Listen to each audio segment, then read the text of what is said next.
যার সাথে তুলনা দিচ্ছেন he is an industry in himself. এটা তুলনা আসাটাও আমার জন্য অনেক বড় একটা প্রাপ্তি।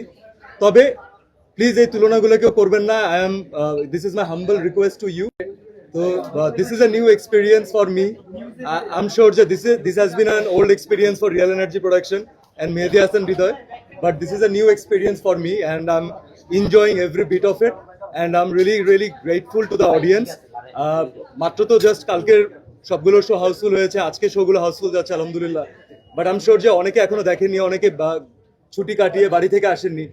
তো তারা যখন আসবেন এবং তারা যখন দেখবেন, আমি শিওর যে আমরা তাদেরকে একটা এন্টারটেইনিং সিনেমা উপহার দিচ্ছি আর তারা প্রত্যেকটা পার্টে প্রত্যেকটা সেকেন্ডে সেই এন্টারটেইনমেন্টটা তারা গ্রহণ করছে। So I think that is the ultimate success for any team.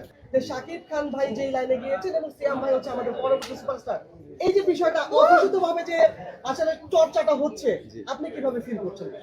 এগুলো না আমার উপরে আপনারা একটা বাড়তি প্রেশার অ্যাড করছেন এবং আমাকে কিছু কিছু ভক্তের রোশনালে পড়ার উপায় বের করে দিচ্ছেন। তবে আপনি যে লাইনটা বললেন যে কারা বলছেন এটা পার্টিকুলারলি, নারী দর্শকরা বলছেন। শুনুন, আমি লাইফে আমার মায়ের কথা শুনেছি, আমার বউয়ের কথা শুনেছি, আমি ঠকিনি। সো নারী দর্শক যদি কিছু বলে ওটা মেনে নেওয়া ভালো।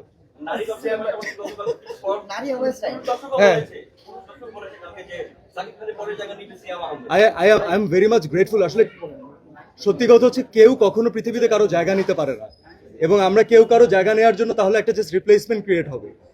যার সাথে তুলনা দিচ্ছেন he is an industry in himself. তো উনি এত বছর কাজ করেছেন এবং এত ভালো কাজ করেছেন, আমাদেরকে প্রতি বছর এত অসাধারণ ছবি উপহার দিয়েছেন। এটা তুলনা আসাটাও আমার জন্য অনেক বড় একটা প্রাপ্তি। তবে প্লিজ এই তুলনাগুলো কেউ করবেন না। This is my humble request to you. কারণ আমি পার্টিকুলারলি কাজ করে গেছি এই কারণে যেন আমি দ্য ভেরি নেক্সট সিয়াম আহমেদ হতে পারি। তো আমি সেই আইডেন্টিটির জন্যই কাজ করব এবং আপনাদেরকে ইনশাল্লাহ সিয়াম আহমেদ হিসাবে কিছু দেওয়ার ট্রাই করব। আমরা প্রত্যেকের সাকসেসে গর্ববোধ করি। কারণ খেয়াল করে দেখবেন যে লাস্ট ইয়ারে তখন একটা বরবাদ হয়েছিল, তখন আমার জঙ্গলি রিলিজ পেয়েছে। তো লাস্ট ইয়ারে একটা বরবাদ সাকসেসফুল হয়েছে দেখে এবছর আমি রাক্ষস করতে পারছি। আলহামদুলিল্লাহ এবছর রাক্ষস সাকসেসফুল হচ্ছে, ইনশাল্লাহ নেক্সট ইয়ার অন্য কিছু হবে, আরো বড় কিছু হবে, right? So this is a plus for the industry and we should all celebrate it together. This is a celebration.